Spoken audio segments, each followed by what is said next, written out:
Hi friends, दोस्तों आज हम सीखेंगे इंटरनेशनल फोनेटिक अल्फ़ाबेट्स, यानी कि जो फोनेटिक सिंबल्स होते हैं प्रोनाउंसिएशन सीखने के लिए, उनकी क्लास है आज। और आज है दोस्तों पार्ट 2, यानी आज की हमारी क्लास का नाम है इंटरनेशनल फोनेटिक अल्फ़ाबेट पार्ट 2। अच्छा दोस्तों, हम इसके पहले पार्ट 1 कर चुके हैं। पार्ट 1 में हमने वावल साउंड्स यानी कि वॉवेल साउंड्स जिनको बोलते हैं वो हम सीख चुके हैं। आज हम सीखेंगे दोस्तों पार्ट 2 में कॉन्सोनेंट साउंड्स। अच्छा, आप में से जिन लोगों ने इसका पार्ट 1 नहीं देखा है तो आपको पहले पार्ट 1 देखना चाहिए। इसके अलावा दोस्तों पूरी क्लास को आपको एंड तक देखना चाहिए, जिससे कि आप हर साउंड को अच्छी तरह से समझ सकें। तो आज हम करेंगे दोस्तों कॉन्सोनेंट साउंड्स। अच्छा दोस्तों, ये क्लास हम क्यों कर रहे हैं इंटरनेशनल फोनेटिक अल्फ़ाबेट की? जिससे कि हम डिक्शनरी में किसी वर्ड का जो प्रोनाउंसिएशन लिखा होता है उसके सामने, वो हम कई बार समझ नहीं पाते, तो हम उसको ठीक से समझ सकें, इसीलिए हम ये क्लास कर रहे हैं। दोस्तों जो पहला साउंड है वो है ब का साउंड, जो बी से बनता है। तो ये अगर किसी वर्ड का अगर प्रोनाउंसिएशन लिखा हुआ है, जैसे मान लेते हैं ये वर्ड है बैड जिसमें कि बी है, तो इसका प्रोनाउंसिएशन इस प्रकार से लिखा होगा।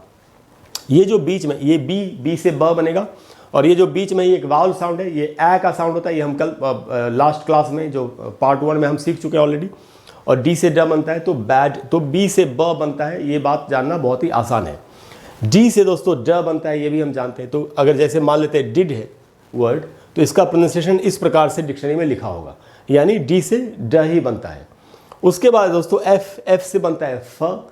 हाँ, क्या ध्यान रखना है आपको कि जब आप इंग्लिश वाला एफ बोलेंगे तो आपके होठ जो लिप्स है वो आपस में टच नहीं होने चाहिए, और उनसे थोड़ी सी हवा, ज़्यादा नहीं, थोड़ी सी हवा बाहर निकलनी चाहिए। ऐसे एफ एफ एफ इस प्रकार से बोलना है इसको, ये इसका करेक्ट प्रोनाउंसिएशन है। हिंदी में जो फ होता है उसमें दोनों होठ टच हो जाते हैं आपस में, लेकिन उर्दू में दोनों ही फ है, एक टच नहीं होता और एक टच होता है। लेकिन इंग्लिश में एक ही फ है जिसमें होठ आपस में टच नहीं होनी चाहिए और थोड़ी सी हवा बाहर निकलनी चाहिए। तो इसको हम उस प्रकार से पढ़ेंगे फ। ये हिंदी वाला फ नहीं है, ये इंग्लिश वाला फ है। और इसको जैसे ये वर्ड है फॉल, तो अगर डिक्शनरी में उसका जो प्रोनाउंसिएशन लिखा होगा वो इस प्रकार से लिखा होगा, एफ से फ बना। ये अ का साउंड है जो हम लास्ट क्लास में सीख चुके हैं वावल साउंड्स में पार्ट 1 में। और ये एल से ल बनता है तो फॉल, तो एक साउंड ये है। उसके बाद दोस्तों जी से ग बनता है, और अगर डिक्शनरी में लिखा हो जाए कोई भी वर्ड जैसे गेट, तो उसका प्रोनाउंसिएशन इस प्रकार से लिखा होगा। अच्छा दोस्तों, जी के बारे में आपको एक बात बता दूं कि जी को 2 कैटेगरीज में बांट सकते हैं आप। एक होता है हार्ड जी, एक होता है सॉफ्ट जी। हार्ड जी से ग बनता है, सॉफ्ट जी से ज बनता है। मेरा एक वीडियो है कि उसका नाम है कि जी, थ और द का उच्चारण कैसे करते हैं। इस पर मेरा एक अलग से वीडियो है, अगर आप वो वीडियो देखना चाहते हैं तो मेरे चैनल पर एक प्ले लिस्ट है जिसका नाम है लर्न इंग्लिश प्रोनाउंसिएशन, उच्चारण सीखें। उस प्ले लिस्ट में जाके आपको वो वीडियो ज़रूर देखना चाहिए, उससे आपको काफ़ी फायदा होगा। उसके बाद है दोस्तों के, तो के से क बनता है, ये बात हम पहले से जानते हैं। जैसे अगर डिक्शनरी में लिखा हो काइट, इस प्रकार का वर्ड जिसमें के है, तो उसका उच्चारण इस प्रकार से लिखा होगा काइट, यानी के से क बनता है, ये हमको समझना चाहिए। उसके बाद दोस्तों एल से ल बनता है, ये भी हम जानते हैं। जैसे लेग अगर लिखा हो डिक्शनरी में, तो यहाँ इस प्रकार से उसका उच्चारण डिक्शनरी में लिखा होगा, तो आपको समझ जाना चाहिए कि यहाँ एल से ल बनेगा।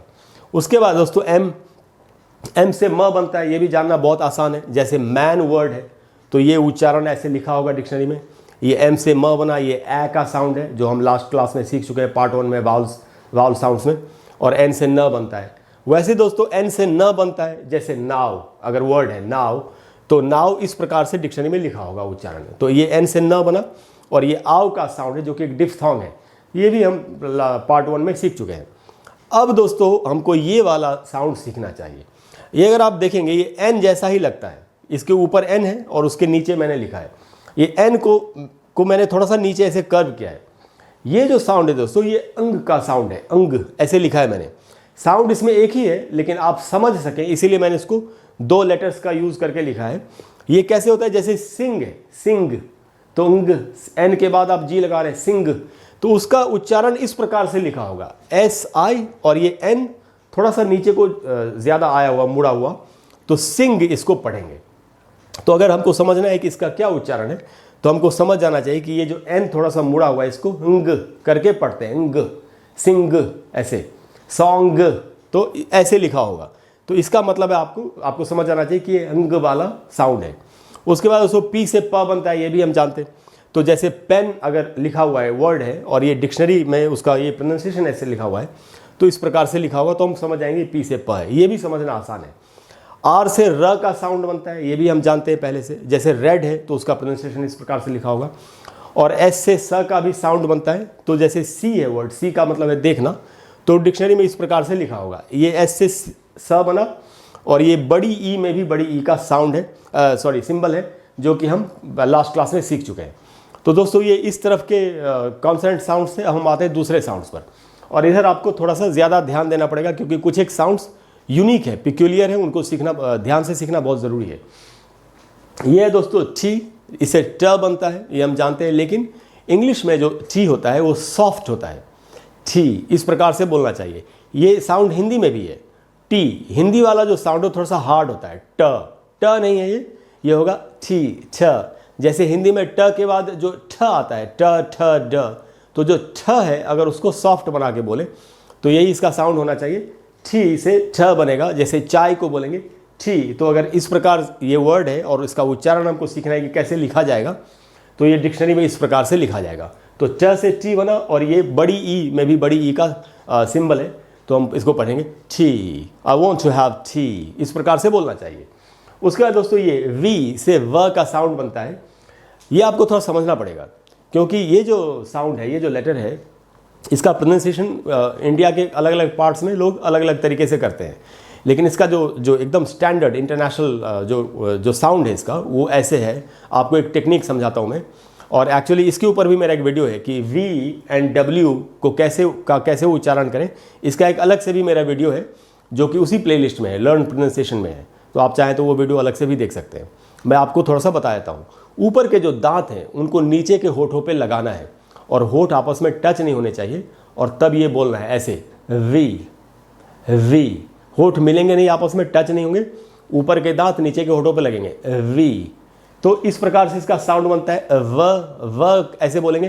तो अगर लिखा हुआ है वर्ड वैन, तो डिक्शनरी में उच्चारण ऐसे लिखा होगा उसका, वैन। तो वी से व बना। ये ए का साउंड है, जो हम वावल साउंड्स की क्लास में सीख चुके हैं। एन से न बनता है वैन, ऐसे पढ़ेंगे। उसके बाद दोस्तों डब्ल्यू से बनता है व। अच्छा, ये वी वाला व और डब्ल्यू वाला व मैंने एक ही तरीके से हिंदी में लिखा है, क्योंकि हिंदी में इसको लिखने का मेरे पास अलग से लिखने का ऑप्शन नहीं है। हिंदी में एक ही है व, तो या व उसको हिंदी में व बोलते, तो मैंने एक ही तरीके से लिखा है, बट हम सुन के समझ सकते हैं कि दोनों में क्या डिफरेंस है। तो ये जो है वी वाला, उसमें ऊपर के दांत नीचे के होठों पे लगेंगे और होठ आपस में टच नहीं होंगे। लेकिन ये जो डब्ल्यू वाला व है, इसको बोलते वक्त आपको होठों को गोल कर लेना चाहिए, जैसा हम सीटी बजाते वक्त करते हैं, ऐसे इस प्रकार से। तो होठों को गोल करके बोलना होता है। और ये है व, जैसे WET वेट का मतलब होता है गीला, और इसका उच्चारण डिक्शनरी में इसी प्रकार से लिखा होगा वेट। लेकिन हमको क्या ध्यान रखना है कि इसको हमको व पढ़ना है। जैसे क्रिकेट में कोई आउट होता है तो हम क्या बोलते हैं, विकेट गिर गया, ऐसे बोलना चाहिए, न कि विकेट गिर गया, ऐसे नहीं बोलना चाहिए, क्योंकि ये व है, इसमें होठ गोल होते हैं, विकेट। अच्छा दोस्तों, उसके बाद है जेड से बनता है ज का साउंड। ये हार्ड साउंड है इंग्लिश में, जैसे बोलते हैं जू, चिड़ियाघर। तो अगर जू है वर्ड, तो उसका उच्चारण इस प्रकार से डिक्शनरी में लिखा होगा। तो हमको समझ जाना चाहिए कि हमको इसको ज बोलना है, ज। जैसे प्लेन उड़ता है ना, या कोई मधुमक्खी वगैरह उड़ती है, यही वाला साउंड है, हार्ड साउंड है, तो इसको बोलेंगे ज। आप समझ गए अच्छे से। तो इसको पढ़ना है जू। ये बड़ा ऊ का साउंड है, ये हम वावल साउंड्स की क्लास में सीख चुके हैं। अच्छा दोस्तों, अब हम आते हैं इस जेड पर। ये जो जेड है, ये कैपिटल में लिखा हुआ है, इससे ज बनता है। ये जो है, ये कैपिटल में नहीं, आधा हिस्सा कैपिटल जैसा और नीचे ऐसे तीन की तरह कर दिया, आधा तीन। इसको पढ़ना आपको ज़रूर सीखना चाहिए। ये साउंड है र का साउंड। आप समझे इसको कैसे बोलना है, र। अगर समझ में नहीं आया तो मैं आपको इसकी टेक्निक बताता हूँ। जैसे हिंदी में एक होता है स और एक होता है श। शंकर में जो श लगता है, तो जब श बोलते हैं तो जो मुंह के अंदर जीभ की और मुंह की स्थिति होती है, उसी स्थिति में मुंह को लाके और जीभ को लाके आपको ये र पढ़ना चाहिए। जैसे हम पढ़ते हैं श, वैसे आपको बोलना है र। और ये किस प्रकार के वर्ड्स में, जैसे ये वर्ड है विजन, इसको विजन नहीं बोलना है, विजन, इसको बोलना है विजन। तो इसमें ये वाला सिंबल है विजन, इसको र पढ़ेंगे। जैसे बोलते हैं इट्स माई प्लेजर, प्लेजर न कि प्लेजर, प्लेजर नहीं होगा। कुछ लोग तो एकदम साफ ज बोल देते हैं, हिंदी वाला प्लेजर, वो तो बिल्कुल नहीं बोलना है। प्लेजर भी नहीं बोलना है, क्या बोलना है, ज बोलना है, जैसे श बोलते हैं। यही इसकी टेक्निक है, आपको थोड़ी सी हो सकता है प्रैक्टिस करनी पड़े। तो इसको बोलेंगे ज, विजन, विजन, इस प्रकार से इसको पढ़ेंगे। तो अगर खाली जेड कैपिटल वाला लिखा हो तो उससे ज होगा हार्ड साउंड। अगर इस प्रकार से आधा कैपिटल और आधा नीचे 3 के जैसा लिखा हो तो उसको ज पढ़ेंगे। मैंने ये 2 नुक्ते लगाए यहाँ पे। उर्दू में नुक्ता होता है, नुक्ता यानी ये बिंदु, जो ये जो डॉट है इसको नुक्ता बोलते हैं उर्दू में। आप में से बहुत लोग इस बात को जानते होंगे कि अगर वो जिसके नीचे लग जाए तो उसको थोड़ा हार्ड बना के पढ़ते हैं या उसमें भारीपन लाते हैं। जैसे क के नीचे लग जाए तो क को q पढ़ते हैं, ग के नीचे लग जाए तो ग पढ़ते हैं उसको गम, इस प्रकार से। तो मैंने 2 नुक्ते लगा दिए यहाँ पे, जिससे कि आप ये समझ आए कि इसको हार्ड बना के बोलना है श की तरह, ज। उसके बाद दोस्तों h से ह बनता है, ये बहुत आसान है समझना। जैसे वर्ड है हैट, जो हैट लगाते हैं लोग, तो उसका उच्चारण डिक्शनरी में ऐसे लिखा होगा। तो यहाँ h से ह बना, और ये ए का साउंड है जो हम वावल साउंड की क्लास में सीख चुके हैं, टी से ट बनता है हैट। उसके बाद दोस्तों जे। अच्छा दोस्तों, एक तो जे होता ही है, जे से ज बनता है, ये तो हम जानते ही हैं। तो अगर जे से ज बनेगा, जे से कोई वर्ड हो, उसका उच्चारण कैसे पढ़ेंगे वो आपको थोड़ी देर में बताता हूँ। फिलहाल हम ये समझते हैं कि अगर डिक्शनरी में उच्चारण में जे लिखा हो तो उसे ज नहीं बनता, उसे य बनता है। जैसे यस है वर्ड, यस का मतलब होता है हाँ, तो यस का उच्चारण ऐसे लिखा होगा। तो आपको ये नहीं समझना चाहिए कि ये जैस है, ये एक्चुअली यस है। तो आप समझ गए मैं क्या कह रहा हूँ, कि अगर य का साउंड होगा वर्ड में, जो वर्ड आप बोल रहे हैं या जिस वर्ड का उच्चारण आप देख रहे हैं, अगर उसमें य का साउंड है तो वो डिक्शनरी में ऐसे लिखा होता है। तो जैसे उच्चारण में ज नहीं बनता, य बनता है, अगर ऐसे उच्चारण में लिखा हो तब। और अगर जैसे ज बनता होगा तो वो कैसे लिखा जाएगा वो मैं आपको अभी बताता हूँ। उसके बाद दोस्तों ये एस आप देख रहे हैं, एक नॉर्मल एस होता है, जो एस हमने पहले लिखा यहाँ पे, एस से स बनता है, ये नॉर्मल साइज का एस है। ये जो एस है ये बड़े साइज का एस है। बड़े साइज का एस आपको दिखाई पड़े डिक्शनरी में तो उससे श बनता है, तालव्य श, शंकर में जो श लगता है वो वाला। तो यानी कि जैसे शू मतलब होता है जूता, शूज का मतलब जूते, तो अगर शू का उच्चारण डिक्शनरी में इस प्रकार से लिखा हुआ है तो यहाँ बड़ा एस है, तो आपको समझ जाना चाहिए कि ये श का साउंड है और ये बड़े ऊ का साउंड है, तो इसको पढ़ेंगे शू। तो इसके लिए जो उच्चारण लिखा होगा वो एस एच नहीं लिखा जाएगा, ये बड़े वाले एस से श का साउंड बनता है, ये हमको सीखना चाहिए। उसके बाद दोस्तों टी और ये बड़ा वाला एस, ये एक साथ जब लिखे होते हैं तो इनसे च का साउंड बनता है। यानी डिक्शनरी में अगर कोई ऐसा वर्ड है जो च से स्टार्ट, जैसे चांस ऐसा वर्ड है, तो डिक्शनरी में उसका उच्चारण, च का उच्चारण इस प्रकार से आपको समझाया जाएगा कि यहाँ पर च ऐसे बनेगा। जैसे ये वर्ड है चेन, चेन जो भी होती है जिससे हम बांधते हैं, किसी को गले में चेन पहनते लोग, तो चेन वर्ड का उच्चारण डिक्शनरी में इस प्रकार से लिखा होगा, टी और वो बड़ा वाला एस, तो इन दोनों से बना च। और ये ए का साउंड है, ये एक डिफ्थोंग है, ये हम लास्ट क्लास में जो हमारी वावल साउंड की क्लास उसमें सीख चुके हैं। और एन से बनता है न, तो इसको हम पढ़ेंगे चेन, चेन। तो टी और बड़ा वाला एस जब एक साथ हो तो उससे च बनता है साउंड के हिसाब से, ये हमको समझना चाहिए। उसके बाद दोस्तों आते हैं डी और ये जेड, जैसे स्मॉल जेड होता है उस प्रकार से आपको एक साथ दिखाई पड़े, तो इससे ज बनता है, जो जे और जी से बनता है।